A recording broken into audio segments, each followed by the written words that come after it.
Good evening, every pony. I would like you to welcome to our first reading. We are reading together, and I'm gonna start you off with Arc 3 because I know it is seriously limited on YouTube, trust me. I have searched for it, and all I got was freaking audiobooks, but I found archive.org. You just search that up and search it with Wings of Fire.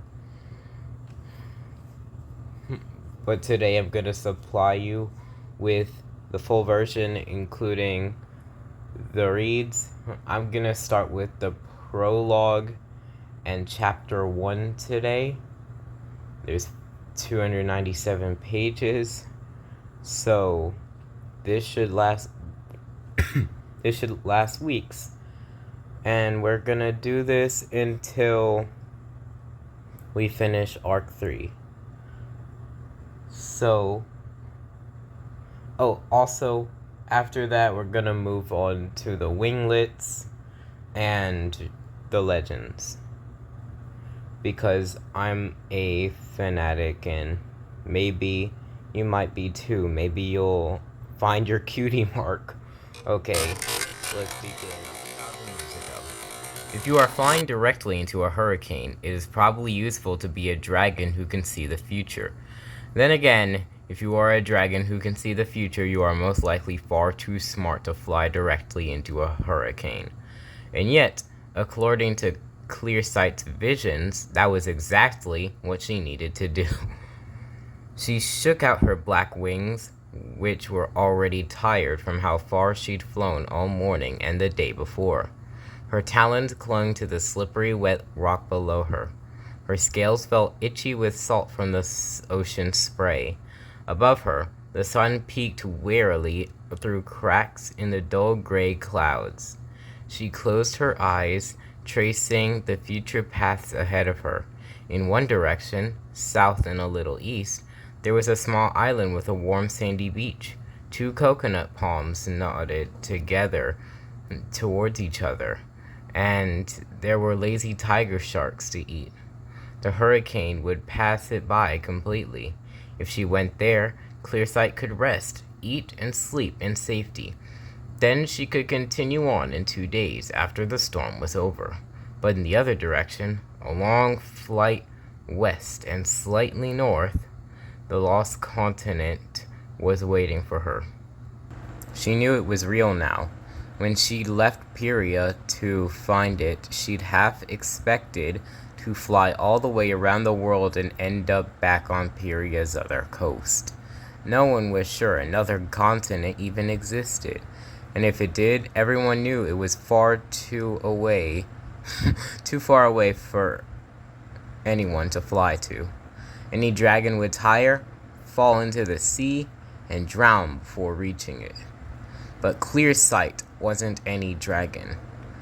She had something no one else did: the ability to carefully trace the paths of multiple possible futures. Standing on the edge of Pyria, she could see which direction would take her to an island where she could rest, and then the next day to another island.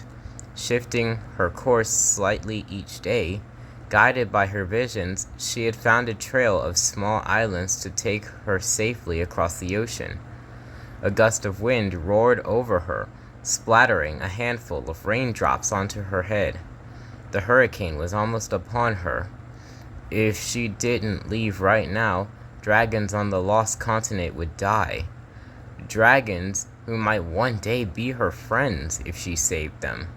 Dragons who had no idea what was bearing down on them because there was no one to warn them. Yet, Clearsight took a deep breath, vaulted into the sky, and pointed herself west. Her mind immediately started flashing through all the ways she could die in the next 2 days. This was why she hated flying in storms. They were too unpredictable. The smallest switch of the wind in the wrong direction could send her plummeting to the rocks below, or drive a stray palm branch into her heart. Don't think about that. Think about the dragons who need you. The other vision was fading, the one where she flew southeast and hid. In that one, she'd arrived on the lost continent in the hurricane's aftermath. The images of the devastation and dead bodies would be hard to shake off, even if she prevented them in reality. Will they believe me? Will they listen to me? In some of her versions, they did. In some, they didn't. All she could do was fly her hardest and hope. The hurricane fought her at every wing beat, as if it knew she was trying to snatch victims from its claws. Rain battered her ferociously. She felt like she'd be driven into the endless sea at any moment. Or maybe she'd drown up here, in the waterlogged sky. But this was only the outer edge of the storm. There was far worse still to come. Clearsight was trying to reach land before the really terrible fury behind her did. She couldn't stop, couldn't slow down for a moment. At one point, she glanced back and saw a sprout of water sucked into the air. In the middle of it, an orca flailed desperately before the storm flung it away. A while later, after the sun had apparently been swallowed for good, Clearsight saw an entire hut fly by her, then splinter apart. She had to duck quickly to a lower air current to avoid the debris. Where had it come from? Who had lived in it? She would never know, her visions told her. And then, when Clearsight was beginning to lose all hope, all feelings in her wings, she saw a shape loom out of the clouds ahead. A cliff. Land. A lot of land. A whole continent, in fact. She canted her wings and soared towards the top of it, where she could see a never-ending line of trees tossing violently in the wind. The hurricane made one more effort to throw her back into the sea, but she fought with her last reserves until she felt earth beneath her talons. She collapsed forward, clutching the wet soil for a moment, grateful to be alive. Keep going. They're not safe yet. Clearsight pushed herself up and faced the trees. They were coming. The first two dragons she would meet in this strange world. What would it be like to face unfamiliar tribes completely different from the ones she knew? There wouldn't be any Nightwings like her. No sand dragons, no sea dragons, no ice dragons. She'd glimpsed what these new dragons would look like, but she didn't know anything yet about their tribes, or whether they would trust her. They stepped out of the trees, eyeing her with wary curiosity. Oh, they're beautiful, she thought. One was dark forest green, the color of the trees all around them. His wings curved gracefully like long leaves on either side of him, and mahogany brown underscales glinted from his chest. But it was the other two who took Clearsight's breath away. His scales were iridescent gold, layered over metallic rose and blue. Shimmering through the rain, he outshone even the rain wings she'd occasionally seen in the marketplace, and those were the most beautiful dragons in Perea. Not only that, but his wings were startlingly weird. There were 4 of them instead of 2. A second pair at the back overlapped at the front ones, tilting and dipping at slightly different angles from the first pair to give the dragon extra agility in the air. Like dragonflies, she realized, remembering the delicate insects darting around the ponds in the mountain shadows. Meadows. Guys, you can read, right? Or butterflies. Or beetles. She sat up and spread her front talons to show that she was harmless. Hello, she said, in her very least threatening voice. The green one circled her slowly. The iridescent one sat down and gave her a small smile. She smiled back, although her heart was pounding. She knew she had to wait for them to make the first move. Leave Fumichu? said the green dragon finally, in a deep, calm voice. Wait, Root? Take a breath. You knew it would be like this at first. My name is Clearsight, she said, touching her forehead. I am from far over the sea. She pointed at the turning ocean stretching way off to the east behind her. Anyone speak dragon? The two strangers exchanged surprised glances. The old language, said the shimmering dragon, awkwardly and slowly, as if pulling the words from his memory bit by bit. You do know it, Clearsight said, hope darting through her veins. Some little, he said, much old. He smiled again. The green dragon said something in their own language and nodded at the ocean. The other answered, and they spoke for a few moments. If they had been a pair of Nightwings, Clearsight would have guessed they were arguing, but their tone was so peaceful she couldn't really tell. The old language. I wonder if their continent and ours made more contact in the past.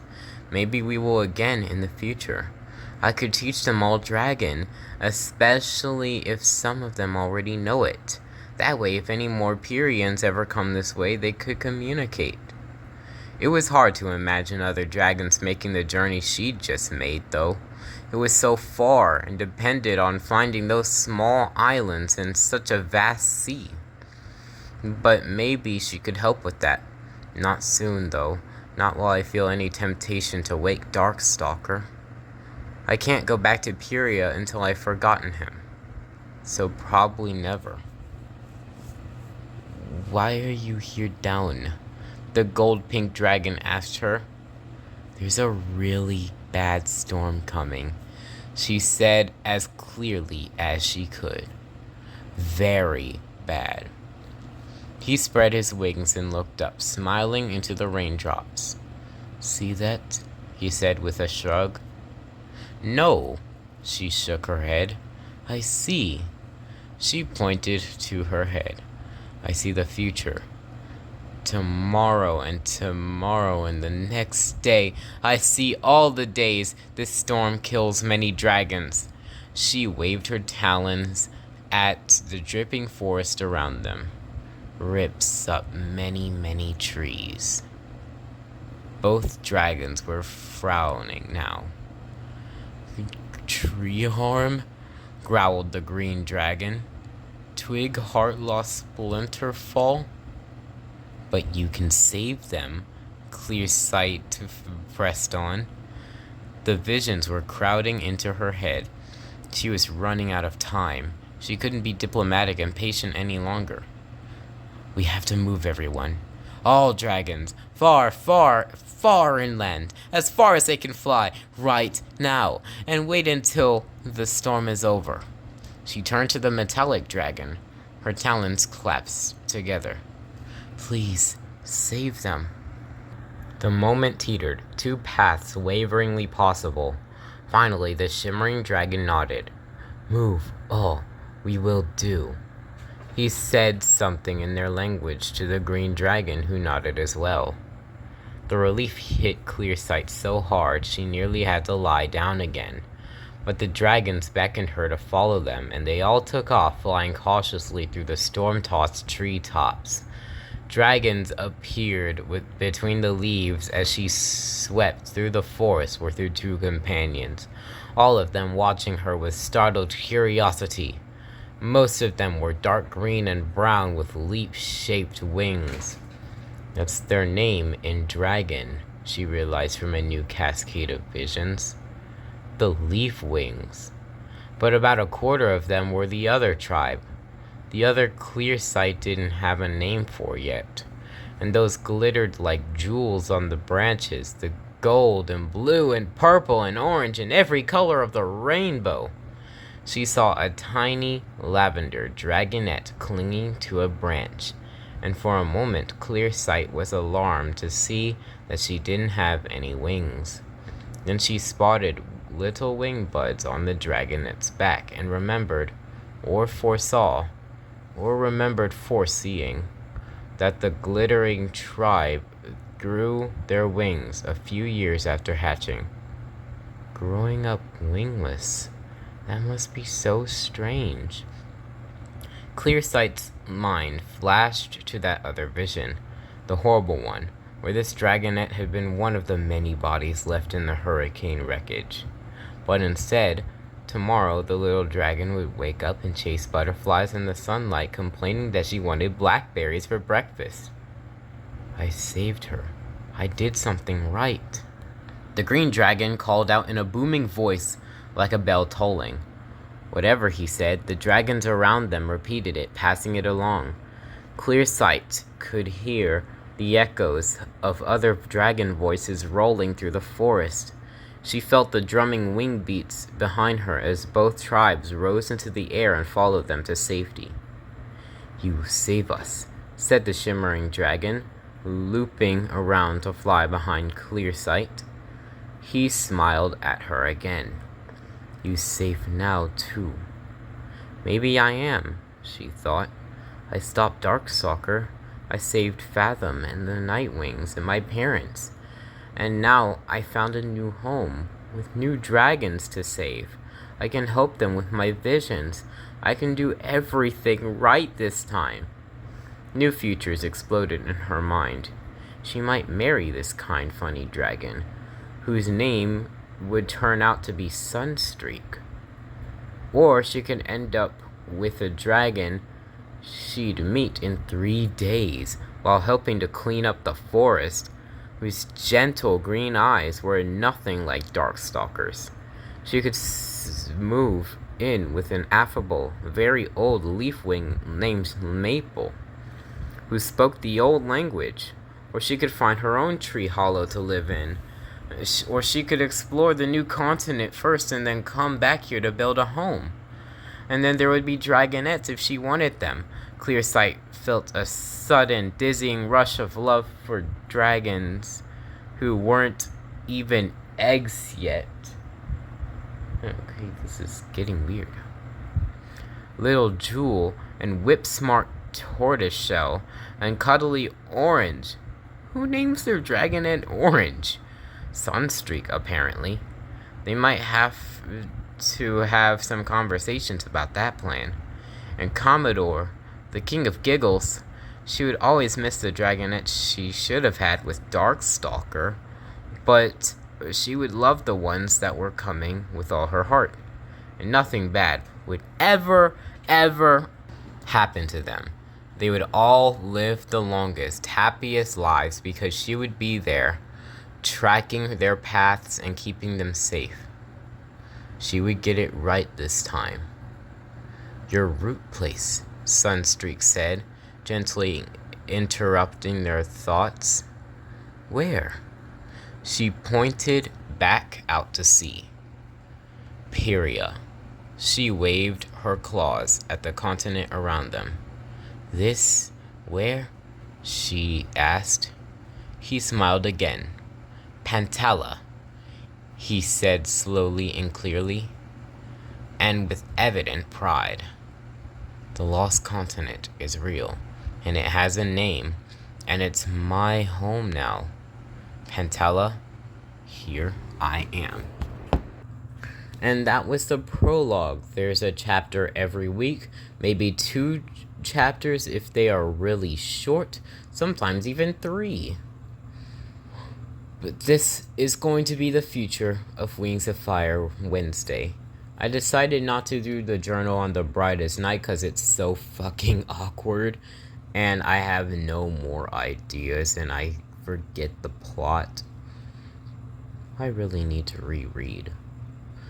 So, once again, I hope you've had fun here. I know Wednesdays are boring. And I'll see you on the 23rd. And if we reach 1,000 kindness stones, I will make Wildlife Wednesday, and we will do this interchangeably. So stick around, wildlife fanatics. We hope to see you soon.